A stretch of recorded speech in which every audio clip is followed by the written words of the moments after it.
Hello dear students, good morning. How are you? I hope all are well at your house and doing well for your study.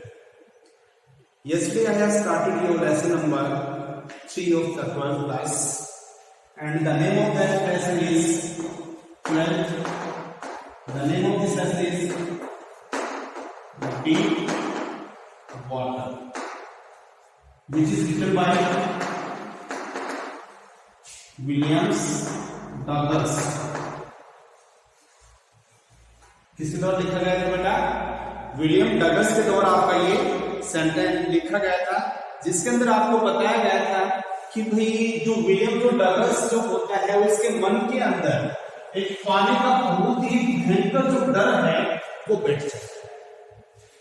कल मैंने ये बता दिया था कि जो ये विलियम डगलस ने अपनी एक बायो फोटोग्राफी लिखी थी जिसका नाम क्या था? Man versus mountains. उसके अंदर आपका ये अंश दिया गया है डीप वाटर। आज का जो लेसन जो हो रहा है इसमें एक यातिमा रिवर की बात लिखी जाती है, एक YMCA तालाब का वर्णन किया जाता है। पूरी जो घटना है वो इस जो भी है वाटर के इर्द इसकी कहानी घूमती है कि भाई वाटर के साथ ऐसा क्या हुआ था उसके जीवन के अंदर कि उसको इतना डर लगा कि वो वाटर से पानी में जाते ही उसका जो चाइल्डहुड का जो फियर था, जो बचपन वाला जो फियर था वो वापिस आ जाता था। फिर भी उसने कोशिश की कि चलो मैं इस डर को किस तरह से मैं काबू करूं। तो कहता है कि तो यातिमा रिवर है, उसके बार बार उसको याद दिलाती है कि भाई आपको इसके ऊपर नहीं जाना है क्योंकि बड़ी खतरनाक है, इसका पानी का बहाव बहुत तेज है और प्रत्येक साल कोई ना कोई बच्चा इसके अंदर डूब के मर जाता है। प्रत्येक बार ये चेतावनी देती रहती है। तो उसको एक ऐसी अपॉर्चुनिटी मिलती है कि जो यातिमा रिवर के पास एक है YMCA नाम का जो तालाब है, वहां पर उसको एक अपॉर्चुनिटी मिलती है कि भाई ये जो तालाब है ये तैरने के लिए बड़ा ही सेफ है। यदि कोई बच्चा तैरना सीखना चाहता है तो वो इस तालाब के ऊपर जा सकता है। उसका रीजन क्या है? क्योंकि रीजन मैंने कल बताया था कि जो ये जो तालाब है इसकी जो गहराई एक साइड से तो 2 से या 3 फीट होती है और दूसरी साइड इसकी गहराई होती है 9 फीट की। तो इस साइड की इस वजह से ये तालाब जो बड़ा ही सेफ होता है। तो मैंने कल आपको बताया था, फिर भी इस लेसन को कल मैंने कुछ करवाया था, आगे मैं इस लेसन को करवाना चाहता हूं जो आप देखिए। आप सभी क्या करेंगे, अपनी नोटबुक ओपन कीजिए और आप देखिए कि भाई कहां पे कौन सा वर्ड मैं आपके सामने बोल रहा हूं, उसकी हिंदी का अर्थ क्या है। देखिए, my introduction to the YMCA swimming pool reveals unpleasant memory and stressed childhood feelings. जो मैंने जो YMCA नाम की जो इंट्रोडक्शन जो किया था स्विमिंग पूल का किया था, वो मुझे मेरे जो बचपन की सुहावनी जो यादें थी वो ताजा कर देती। But in a little while, लेकिन कुछ समय के बाद आई गैदर्ड कॉन्फिडेंस, मैंने क्या किया, अपना आत्म जो कॉन्फिडेंस था मैंने वो गैदर किया, इकट्ठा किया। I paddle with my deep water wings. Paddle का क्या होता है? छप छप करना। मैंने जो अपने साथ जो वाटर विंग्स जो लेके गया था तैरने सीखने के लिए, मैंने पानी में वो उसको छप छप करना शुरू कर दिया। वॉचिंग द अदर बॉयज, दूसरे बच्चे को देखते हुए जो इस YMCA नाम के तालाब के अंदर जो तैर रहे थे, उन बच्चों को देखते हुए मैंने पानी में वो छप छप करना शुरू कर दिया।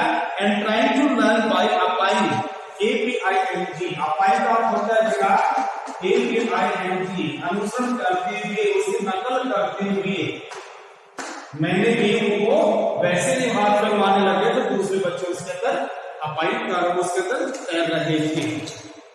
I did this 2 or 3 times on different day। मैंने इसको अलग अलग दिनों के अंदर 2 या 3 बार मैंने इसकी प्रैक्टिस की। And just begin to feel at EASE, यहाँ पे लिखा हुआ है EASE। जैसे ही मैं इसके अंदर थोड़ा सा अपने आप को सहज महसूस करने लगा, पानी का जो डर था वो मेरे से दूर जाने लगा, उसको हम बोलते हैं सहज महसूस करना हुआ। तो मेरे साथ क्या होता है, in water when the miss adventures happen, और मेरे साथ क्या हो जाती है, एक घटना घटित हो जाती है। और वो क्या है, I went to the pool, मैं उस तालाब के ऊपर गया था। When no one else was there, जब उस तालाब के ऊपर कोई भी व्यक्ति नहीं था, उस समय मैं वहां पे गया था। द प्लेस वाज क्वाइट जो जगह थी बिल्कुल शांत थी। द वाटर वॉज स्टिल, पानी बिल्कुल शांत था, पानी के अंदर किसी तरह की कोई हलचल नहीं थी। And the tile bottoms was as white and clean as the bathtub. अब देखिए, आप लोगों ने अपने बाथरूम में जाते हैं तो जो ये बाथटब जो होता है, तो इस तलछटी के ऊपर जो बॉटम जो लगाई जाती है और जो ये पानी है इतना स्वच्छ था उसका तालाब का पानी, इस पानी के माध्यम से जो नीचे की जो ये टाइल में दिखाई देती वो क्या थी, बिल्कुल साफ दिखाई दे रही थी, सफेद दिखाई दे रही थी। था जो पानी था बड़ा ही स्वच्छ था, बिल्कुल साफ था, और उसकी वजह से जो तली जो होती है उसके अंदर जो टाइल जो बिछाई गई थी वो साफ दिखाई दे रही थी। I was timid, TIMID, timid, देखिए TIMID, टिमिड का वैसे तो होता है काया, काया, आई एम टिमिड, मैं काया हूं, लेकिन यहाँ पे टिमिड का होता है मुझे शर्म आ रही थी, मैं शर्मिंदगी महसूस कर रहा था अबाउट गोइंग इन अलोन, कि मेरे इतना साहस नहीं था कि मैं अकेला उस पानी के अंदर चला जाऊं। So I set on the side of the pole, तब मैंने क्या किया, उस तालाब के कोने के ऊपर बैठ गया, टू वेट फॉर अदर्स, दूसरे का इंतजार करते हुए मैं उसके ऊपर बैठ गया। I had not been there long, मैं वहां पे ज्यादा समय तक नहीं बैठा। When in came a big worries of a boy, एक पहलवान बच्चा वहां पे आया, probably 18 years old, लगभग उसकी एज क्या थी, 18 साल, 18 साल का एक पहलवान जो बच्चा था वहां पे आया। He had thin hair on his chest, अब उसकी फिजिकल स्ट्रक्चर्स के बारे में बताया जा रहा है कि जो पहलवान जो जिसकी 18 साल की उम्र थी उसकी छाती के ऊपर घने बाल थे। He was a beautiful physical specimen, उसका एक सुंदर सुडौल काया वाला शरीर था, with legs and arms that were short and rippling muscles, जो उसकी जो टांगे और जो बाजू थी वो मतलब जो सुडौल जो शरीर जो होता है, जो एक्सरसाइज किया हुआ जो सुडौल होता है वैसे थी। He yelled while he was LED, आज तक हमने पढ़ा था साउट, यहाँ पे आज हमारे पास एक वर्ड आया है LED, जिसका होता है चिल्लाना। वह चिल्लाया और चिल्लाते हुए क्या कहा, हाय सिंकी, हाय मतलब, how would you like to be drunk, आपको डूबने में कैसा महसूस होगा, डूबते में आपको कितना अच्छा लगेगा, ये उसने चिल्लाते हुए कहा। विद दैट, और उसी के साथ, ही पिक्ड मी, उसने मुझे उठाया, and toast me into the deep and, और उसने क्या किया, इस तालाब के एक साइड से क्या था भाई, 2 से 3 फीट गहराई के ऊपर था, और दूसरे साइड क्या था, 9 फीट की गहराई की साइड उसने मुझे उछाल दिया, उस पानी के अंदर फेंक दिया। I landed in the sitting position, और मैं उसके अंदर किस पोजीशन के अंदर गया, जो बैठे हुए, क्योंकि उसने ऐसे उठाया और उसको ऐसे करके उसको उछाल दिया, तो वो बैठी हुई सिचुएशन के अंदर था, पोजीशन के अंदर था, और वो उस पानी के अंदर चला गया। सरोर्स वाटर, मैंने पानी को निकला, and went at once to the bottom, और मैं क्या किया, तुरंत उस पानी की तलछटी के ऊपर जो उसकी जो सतह जो होती है, जो बिल्कुल जो निचले जो हिस्सा है उसकी तरफ मैंने यात्रा शुरू कर दी। आई वॉज फ्राइटेंड, मैं बहुत ज्यादा डर गया था, but not yet frightened out of my beast, VITS, beast का करते हैं VITS, मतलब मैं इतना भी नहीं डरा था, मेरे अंदर इतना साहस नहीं था, बिल्कुल ऐसा हो गया था जो ठोस है, जो होश आवास में था, इतना भी नहीं डरा था कि मैं सब अपना होश आवास भूल गया, मतलब मैं अपने होश आवास में था उस समय। और उसने क्या किया, ऑन द वे डाउन, नीचे जाते हुए, आई प्लान, मैंने योजना बनाई, when my feet hit the bottom, जैसे मेरे पैर क्या करेंगे भाई, बॉटम को स्पर्श करेंगे, I would make a big jump, और मैं क्या करूंगा, एक लंबी ऐसे छलांग लगाऊंगा, कम टू द सरफेस, और पानी के ऊपरी हिस्से के ऊपर, इस जगह के ऊपर आ जाऊंगा, और क्या करूंगा, और इसके ऊपर सीधा लेट जाऊंगा, the paddle to the edge of the pole, और पानी से ऐसे हाथ मारते हुए मैं क्या करूंगा, उस तालाब के ऊपर परले साइड चला जाऊंगा। It seems a long way down, अब मुझे जब मैं पानी के अंदर उसने मुझे फेंक दिया गया था तो मुझे बहुत लंबी यात्रा लग रही थी। Those 9 feet were more like 90, जो ये 9 फीट की जो गहराई थी उसको कितने की प्रतीत हो रही थी भाई, 90 फीट की गहराई से ज्यादा उसको प्रतीत हो रही थी। And before I touch bottom my lungs were ready to burst. और मेरे जो पैर हैं उसकी तलक छठी को छूने से पहले जो मेरे लंग्स हैं वो क्या थे, फटने को तैयार थे।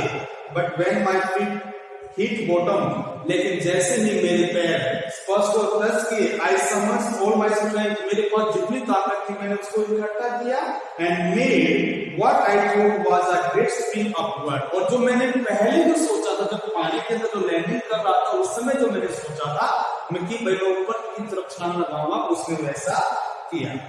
आई इमेजिन, मैं कल्पना कर सकता था, I would go to the surface like a cork. Cork होता है पानी के अंदर एक रहने वाला एक जलीय जंतु होता है, उसकी तरह सीधा अप की साइड आऊंगा और पानी की सतह के ऊपर लेट जाऊंगा। Instead I come up slowly, लेकिन मैंने क्या किया, धीरे धीरे वहां पे आया। आई ओपन माई आईज, और जैसे मैंने अपनी आंखें खोली, सा नथिंग, मुझे कुछ नहीं दिखाई दिया बट वाटर। लेकिन मुझे केवल क्या दिखाई दिया भाई, पानी की सिवा वहां पर मुझे और कुछ भी नहीं दिखाई दिया।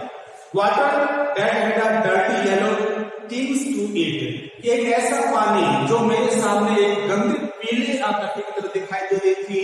आई ग्रू पेंकी, ग्रू पेंकी का क्या होता है, PANICKY, पेंकी का होता है डरना। मैं बिल्कुल वहां पर डर गया था।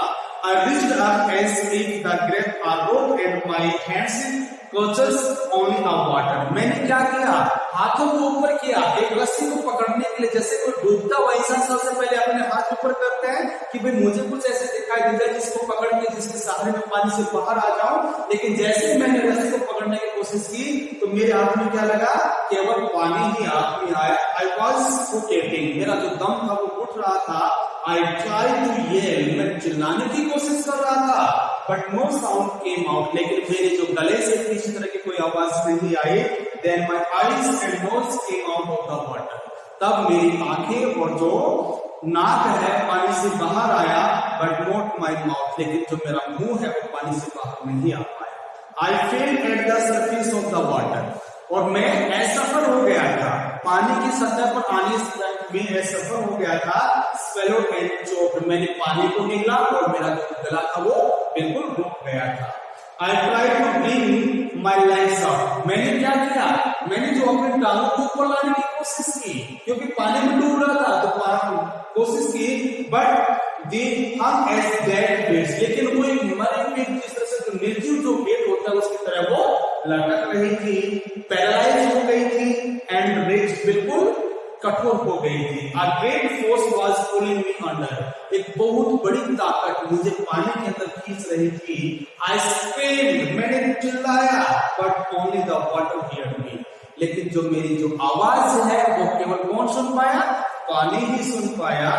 I had started on the long journey back to the bottom of the pool, और मैंने फिर से दोबारा से यात्रा शुरू कर दी, किसकी, उसके नीचे जाने की, उस पानी के नीचे जाने की यात्रा मैंने शुरू कर दी। ठीक है बेटा, आज इतना ही है, कल इसको हम कंप्लीट करवाने की कोशिश नहीं करेंगे, धीरे धीरे लेके चलेंगे, लेकिन अच्छा कार्य करेंगे। और बेटा मैं आप लोगों से कह रहा हूं कि CBSE है वो आप लोगों का लेसन बेसिक लेसन बनाएगी, लेसन को बड़ा डीपली पढ़ना है, वर्ड्स जो आ रहे हैं उसको अच्छी तरह से पढ़ना है। जो भी वर्ड्स आपको लगता है कि सर मुझे इसकी हिंदी के बारे में नहीं पता तो उसके आप अंडरलाइन कर लीजिए। जिस दिन मैं ऑनलाइन आपके पास आऊंगा उस दिन मैं आपको बता दूंगा कि इसका अर्थ क्या होगा। जितने भी आपके मन के अंदर डाउट्स बन रहे हैं सभी को क्लियर करते चलेंगे। ठीक है बेटा, so this is all from my side, nice meeting to all of you, have a good day, bye.